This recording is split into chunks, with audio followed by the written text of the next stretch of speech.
ಸ್ನೇಹಿತರೆ ಎಲ್ಲರಿಗೂ ಸ್ವಾಗತ. ಕಲ್ಪತರು ನಮ್ಮ ಮನೆ ಅಡುಗೆಗೆ. ಇವತ್ತು ಸಿಂಪಲ್ಲಾಗಿ ಮಾಡ್ಕೊಳ್ಳೋ ಅಂಥ ಒಂದು ಅವಲಕ್ಕಿ ಸೌತೆಕಾಯಿ ಪೋಹ ಉಡುಪಿ ಸ್ಟೈಲಲ್ಲಿ ಮಾಡೋದನ್ನು ತೋರಿಸ್ತಿದ್ದೀನಿ. ಈಗ ಶುರು ಮಾಡ್ಕೊಳ್ಳೋಣ. 1 ಕಪ್ ಅವಲಕ್ಕಿ ತೊಗೊಂಡಿದ್ದೀನಿ, 2 ಸೌತೆಕಾಯಿ ತೊಗೊಂಡಿದ್ದೀನಿ. ಈಗ ನೆಕ್ಸ್ಟು ನಾನು ಅವಲಕ್ಕಿನ ಚೆನ್ನಾಗಿ ಹಿಂಗೆ ಜರಡಿ ಹಿಡಿದ್ಬಿಟ್ಟು ಕ್ಲೀನಾಗಿ ಕಸ ಎಲ್ಲ ಕೆಳಗಡೆ ಬೀಳಂಗೆ ಮಾಡ್ಕೊಂಬಿಡೋಣ. ಡಸ್ಟು ಗಿಷ್ಟು ಎಲ್ಲ ಬೀಳುತ್ತೆ. ಈ ಥರ ಆಗಿರೋ ಅವಲಕ್ಕಿನ ಜರಡಿ ಇಟ್ಕೊಂಡಿರೋದನ್ನು ನಾವು ಇದ್ರ ಮೇಲೆ ನಾವು ಕುಡಿಯೋ ನೀರಲ್ಲಿ ಹಾಕಿ ಚೆನ್ನಾಗಿ ತೊಳ್ಕೊಂಬಿಡೋಣ. ಫುಲ್ ನೆನೆಸಿ ಬಸಿತೀವಲ್ಲ ಆ ಥರ ಏನೋ ಅವಲಕ್ಕಿ ಮಾಡ್ಕೊಳ್ಳೋದು ಬೇಡ. ಇದ್ರ ಮೇಲೆ ನೀರು ಹಾಕ್ಕೊಂಬಿಡೋಣ. ನೀರು ಹಾಕ್ಕೊಂಡೋದ್ರಿಂದ ಜಾಸ್ತಿ ನೆನೆಯೋದಿಲ್ಲ. ಹಿಂಗೆಲ್ಲ ಚೆನ್ನಾಗಿ ಕುಡಿಯೋ ನೀರು ಹಾಕಿ ವಾಶ್ ಮಾಡ್ಕೊಂಬಿಟ್ಟು ನೀರೆಲ್ಲ ಬಸ್ಕೊಂಬಿಡೋಣ. ಹಿಂಗೆಲ್ಲ ಕ್ಲೀನಾಗಿ ನೀರೆಲ್ಲ ಕ್ಲೀನಾಗಿದೆ. ಜಾಸ್ತಿ ನೆನೆಯೋದಿಲ್ಲ ಈ ಥರ ಮಾಡೋದ್ರಿಂದ. ಉದ್ರಾಗಿ ಅವಲಕ್ಕಿ ಬರುತ್ತೆ. ಈಗ ನಾನು ಇದನ್ನು ನೆಕ್ಸ್ಟ್ ಒಂದು ಪ್ಲೇಟ್ಗೆ ಹಾಕ್ಕೊಳ್ತಾ ಇದ್ದೀನಿ. ಪ್ಲೇಟ್ಗೆ ಹಾಕ್ಕೊಂಬಿಡೋಣ. ನೋಡಿ, ಸೈಡ್ಗೆ ಇಟ್ಕೊಂಡು ಹಿಂಗೆ ಪ್ಲೇಟ್ಗೆ ಹಾಕ್ಕೊಂಬಿಡೋಣ ಚೆನ್ನಾಗಿ. ನಂತರ ನಾನು ಇದಕ್ಕೆ ಒಂದು ಸೌತೆಕಾಯಿನ ಹಾಕ್ಕೊಳ್ಳೋಣ. ತುರಿದ್ಬಿಟ್ಟು ಹಾಕ್ಕೋಬೇಕಾಗತ್ತೆ. ಈಗ ನಾನಿಲ್ಲಿ ಒಂದು 2 ಸೌತೆಕಾಯಿ ತೊಗೊಂಡಿದ್ದೀನಿ. ದೊಡ್ಡದಾದರೆ ಒಂದೇ ಒಂದು ಸಾಕಾಗತ್ತೆ, ಸಣ್ಣದಾದರೆ 2 ಬೇಕಾಗತ್ತೆ. ಹಿಂಗೆ ಸಿಪ್ಪೆ ಎಲ್ಲ ತೆಗೆದುಬಿಟ್ಟು ನಾವು ಹಿಂದೆ ಮುಂದೆ ಸೈಡೆಲ್ಲ ಕಟ್ ಮಾಡಿಬಿಟ್ಟು ಕ್ಲೀನಾಗಿ ಗ್ರೇಟೆಡ್ ತುರಿಯೋದಿರುತ್ತಲ್ಲ ಅದರಲ್ಲಿ ನಾವು ತುರ್ಕೊಂಡು ಇಟ್ಕೊತೀನಿ. ದಪ್ಪ ಕಣ್ಣಿರುತ್ತಲ್ಲ ಆ ಥರ ಅದರೊಳಗೆ ನಾವು ಇದು ಸೌತೆಕಾಯಿನ ತುರ್ಕೊಂಬಿಡೋಣ. ತುರ್ಕೊಂಡು ಇದು ಸಹ 1 ಕಪ್ಪಷ್ಟಂತೂ ಆಗುತ್ತೆ ಸೌತೆಕಾಯಿ. ಈಗ ನಾನು ನೆನೆಸಿಟ್ಟು ಇದು ಮಾಡಿದ್ದೀವಲ್ಲ ಅವಲಕ್ಕಿಗೆ ಇದು ಸೌತೆಕಾಯಿನೆಲ್ಲ ಹಾಕಿ ಚೆನ್ನಾಗಿ ಹಿಂಗೆ ಮಿಕ್ಸ್ ಮಾಡ್ಕೊಳ್ಳೋಣ. ಮಿಕ್ಸ್ ಮಾಡಿ ಸೈಡ್ಗೆ ಇಟ್ಬಿಡೋಣ. ಅಷ್ಟೊತ್ತಿಗೆ ನೆನೆಯುತ್ತದು. ನಾವು ಒಂದು ಬಾಣಲಿಗೆ ಈಗ ಒಂದು 3-4 ಸ್ಪೂನಷ್ಟು ಆಯಿಲ್ ಹಾಕ್ತಾಯಿದ್ದೀನಿ. ನೆಕ್ಸ್ಟು ಸಾಸಿವೆ ಹಾಕ್ತಾಯಿದ್ದೀನಿ.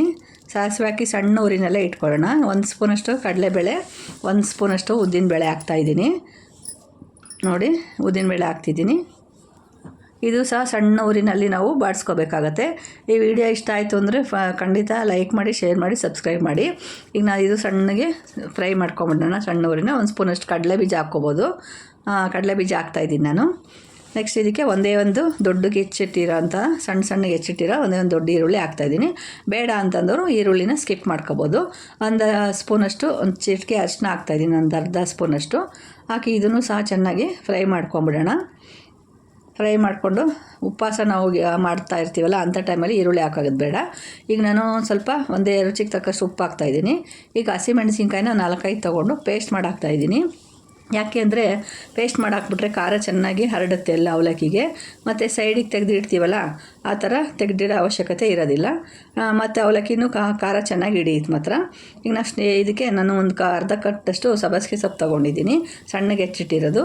ಇದನ್ನು ಹಾಕ್ತಾಯಿದ್ದೀನಿ. ಇದೇ ಸ್ಪೆಷಲ್ ಇದು ಅವಲಕ್ಕಿದು. ತುಂಬ ಸೌತೆಕಾಯಿ ಸಬ್ಬಸಿಗೆ ಸೊಪ್ಪು ಹಾಕಿ ಮಾಡಿದ್ದೀವಲ್ಲ ಅದೇ ಸ್ಪೆಷಲ್ಲು. ತುಂಬ ಪರಿಮಳ ಕೊಡುತ್ತೆ ಮತ್ತು ಟೇಸ್ಟು ಬೇರೆ ಕೊಡುತ್ತೆ. ಈಗ ನಾನು 1 ಸ್ಪೂನಷ್ಟು ಬೆಲ್ಲ ಹಾಕಿದ್ದೀನಿ. ಬೆಲ್ಲ ಬೇಡ ಅಂದವ್ರು ಸಕ್ಕರೆನೂ ಸಹ ಹಾಕ್ಕೋಬೋದು. ನಾನು ಇದು ಬೆಲ್ಲ ಆರೋಗ್ಯಕ್ಕೆ ಒಳ್ಳೆಯದು ಅಂತ ಬೆಲ್ಲ ಹಾಕ್ತಾಯಿದ್ದೀನಿ. ಇದು ಸಹ ಚೆನ್ನಾಗಿ ಹಿಂಗೆ ಬಾಡಿಸ್ಕೊಂಡು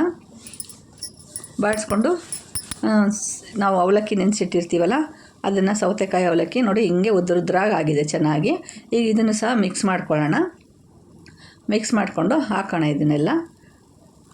ನೋಡಿ, ಸಣ್ಣ ಉರಿನಲ್ಲೇ ಇದೆ. ಬೇಕಾದ್ರೆ ಸ್ಟವ್ ಆಫ್ ಮಾಡ್ಕೋಬೋದು. ನಾನು ಇಲ್ಲಿ ಸಣ್ಣ ಉರಿನಲ್ಲಿ ಇಟ್ಟಿದ್ದೀನಿ. ನೆಕ್ಸ್ಟ್ ಇದನ್ನು ಚೆನ್ನಾಗಿ ಹಿಂಗೆ ಮಿಕ್ಸ್ ಮಾಡ್ಕೊಳ್ಳೋಣ. ಇದೆಲ್ಲ ಮಿಕ್ಸ್ ಆದ ನಂತರ ನಾನು ಇದಕ್ಕೆ ಒಂದು ಅರ್ಧ ಕಪ್ಪಷ್ಟು ತೆಂಗಿನ ತುರಿ ಹಾಕ್ಕೊಳ್ತಾ ಇದ್ದೀನಿ. ತೆಂಗಿನ ತುರಿ ಜಾಸ್ತಿ ಹಾಕ್ಕೊಂಡಷ್ಟು ಚೆನ್ನಾಗಿರುತ್ತೆ ನಮಗೆ ಇದು ಅವಲಕ್ಕಿದು ಸೌತೆಕಾಯಿ ಅವಲಕ್ಕಿ ಪೋಹ. ಇದೆಲ್ಲ ಉಡುಪಿ ಸ್ಟೈಲು, ಉಡುಪಿ ಸೈಡು ಆ ಥರ ಎಲ್ಲ ಮಾಡ್ತಾರೆ ಈ ಥರ ಅವಲಕ್ಕಿ ಪೋಹನ. ತುಂಬ ಟೇಸ್ಟಾಗಿರುತ್ತೆ. ಖಂಡಿತ ಮಾರ್ನಿಂಗ್ ಬ್ರೇಕ್ಫಾಸ್ಟಿಗೆ ತುಂಬ ಈಸಿಯಾಗಿ ಮಾಡ್ಕೋಬೋದು. ಲಂಚ್ ಬಾಕ್ಸ್ಗೂ ಚೆನ್ನಾಗಿರುತ್ತೆ. ಈಗ ನಾನು ತೆಂಗಿನ ತುರಿ ಹಾಕ್ತಾಯಿದ್ದೀನಿ.